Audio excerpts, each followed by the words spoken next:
ನಿನ್ನೆ ಕೇಳಿಸ್ಕೊಂಡ್ವಿ. ದೇವರು ನಿರ್ದಿಷ್ಟವಾಗಿ ಹೇಳಿದ ಮೊದಲ ವಿಷಯವೇನೆಂದರೆ ದೇವರೇ ಎಲ್ಲವನ್ನು ಸೃಷ್ಟಿಸಿದರು.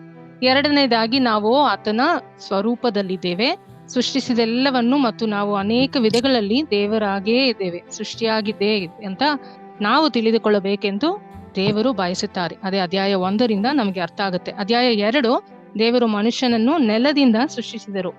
God created man from the dust. ಮತ್ತು ವೈಯಕ್ತಿಕವಾಗಿ ಉಸಿರಾಡಿದರು. ದೇವರು ಸ್ತ್ರೀಯರನ್ನು ವಿಶೇಷ ರೀತಿಯಲ್ಲಿ ಸೃಷ್ಟಿಸಿದರು. ಮ್ಯೂಟ್ ಮಾಡಿ ದಯವಿಟ್ಟು ಮ್ಯೂಟ್ ಮಾಡಿ.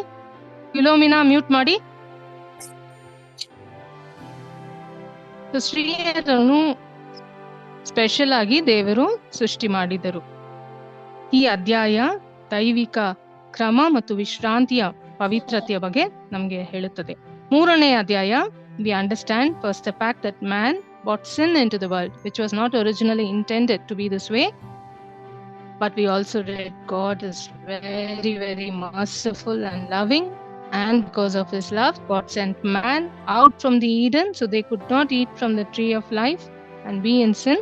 So they came out and they accepted God's punishment, and we all came from there. Chapter 4 speaks about God accepts Abel's offering and not Cain. ದೇವರು ಹೇಬೇಲಿನ ಅರ್ಪಣೆಯನ್ನು ಸ್ವೀಕರಿಸುತ್ತಾರೆ ಹೊರತು ಕಾಯಿನದಲ್ಲ.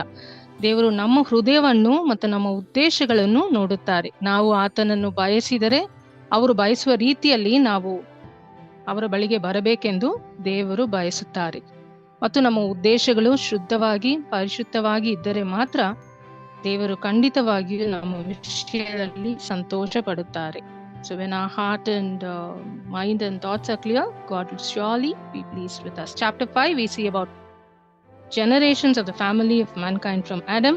We heard about Methuselah, who lived the longest life. He lived 969 years, and chapter concludes.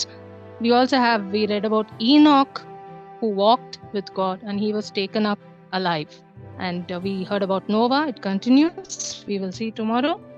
So ನಾಳೆ continue ಮಾಡೋಣ. ದಿವಸ ಈ ತರ key notes summary ನಾವು ಹೇಳ್ತೇವೆ. ಸೊ ನಮ್ಗೆ ಅರ್ಥ ಆಗುತ್ತೆ ನಾವು ಓದಿದ್ದು. ಎಲ್ಲ ಕುಟುಂಬಗಳಿಗೂ ವಂದನೆಗಳು. ದಯವಿಟ್ಟು ಡೈಲಿ ಜಾಯಿನ್ ಮಾಡಿ ದೇವರ ವಾಕ್ಯವನ್ನು ಓದೋರ ವಾಕ್ಯಗಳನ್ನು ಕೇಳೋಣ. ಖಂಡಿತವಾಗ್ಲೂ ಒಬ್ಬೊಬ್ಬರಿಗೂ ಏನೋ ಒಂದು ವಿಷಯ, ಏನೋ ಒಂದು ಮೆಸೇಜ್ ದೇವರು ನಮಗೆ ಕೊಡ್ತಾರೆ. ಹಾಗೆ ಹೇಳಿ, praise be to God. Good night. God bless. Thank you. We close. Thank you. Good night. Thank you. Thank you, everybody. Thank you. Good night. Good night. Good night.